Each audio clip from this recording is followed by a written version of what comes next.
Greetings, I'm Art Fireman, and we are Projector Reviews TV. Now today we're going to take a look at BenQ's new HT6050, the current top of the line in their HT series.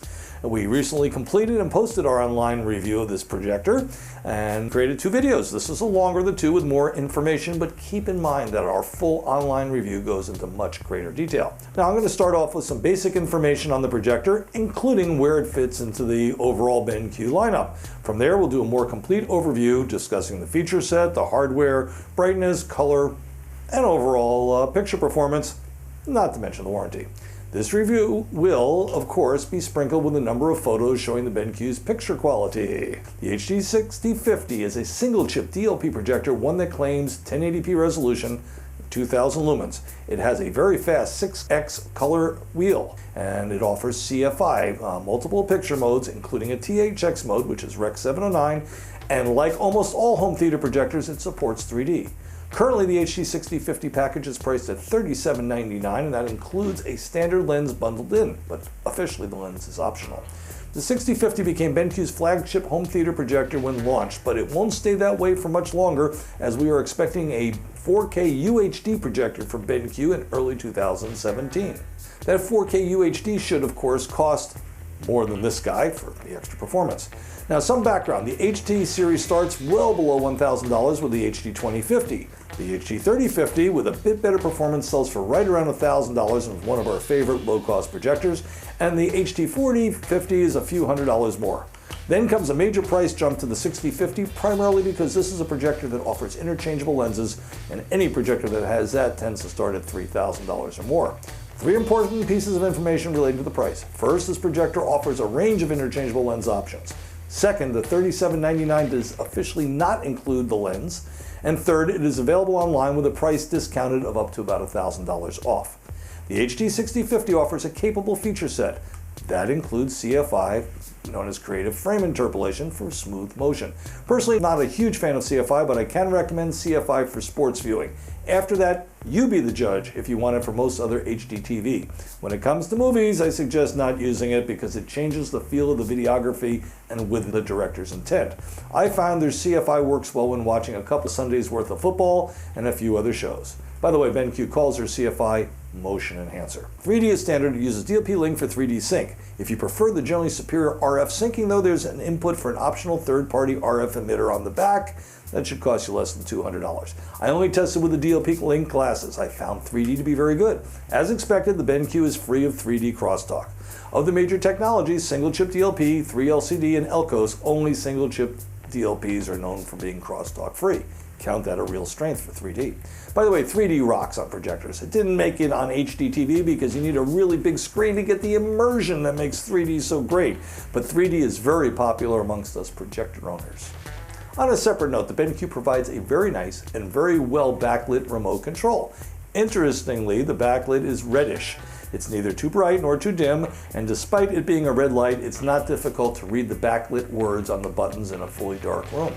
This projector and its remote support HDMI Link, so this remote can control HDMI Link compatible devices such as many Blu-ray players. I use this to run my Samsung UBD K8500 Blu-ray UHD player, which I just got, and it comes with a remote control that I really dislike. Hey, problem solved. For those who like to stream content, one of the HDMI inputs supports MHL for your streaming devices. MHL also allows you to work directly with a number of mobile devices, including smartphones, tablets, and more. Time to look at the hardware. Now here's a video clip that tours the HT6050 from the front to the back. Then immediately after the hardware tour, I've got an additional 2-minute clip that runs through all the important menu options. Hey, if you're in a hurry, you can skip some of that stuff. As you can see, the lens you choose will be center mounted. Focus and zoom are right on the lenses themselves. The lenses use a bayonet type mount for quick installation and release.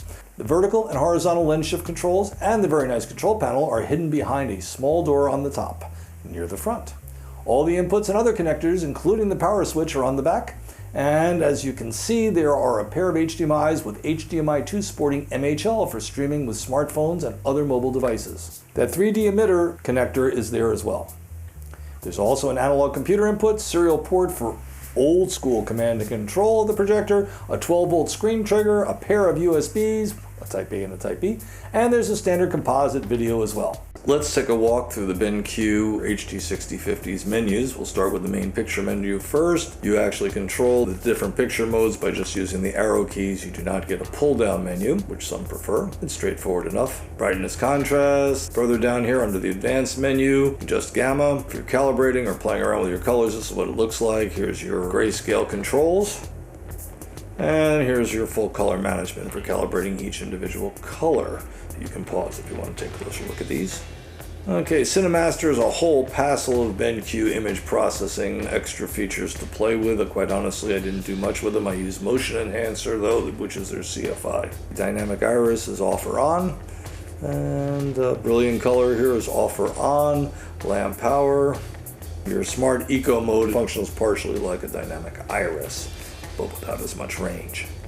Okay, let's take a look at the display menus, just basic stuff here, but your 3D controls are hiding in here. Take a look there. It supports all your usual 1080 3D modes. Of course, right now we don't have the signal for it to look at. Settings is next. Odds and ends stuff. There is an auto off function you can control. If there's no signal, have the projector shut down in increments from 5 to 30 minutes or not use the feature at all. Menu settings gives you a little bit of flexibility. I've got in the bottom right hand corner, for example, you can have the menus turn themselves off or stay on until you turn them off, which is a nice feature to have, by the way. We got some more of these. Lamp settings is where you go to reset once you replace the lamp to reset the hours. Just one test pattern, high altitude mode, which is very loud, 12 volt screen trigger, and the ISF calibration area, okay, which is password protected if you're using professional ISF calibrator. Finally comes the information menu, gives you your basic stuff. We're using HDMI 1, it's got our 1080p resolution, 81 hours, and the current firmware version. That concludes our tour here of the HT6050's menus.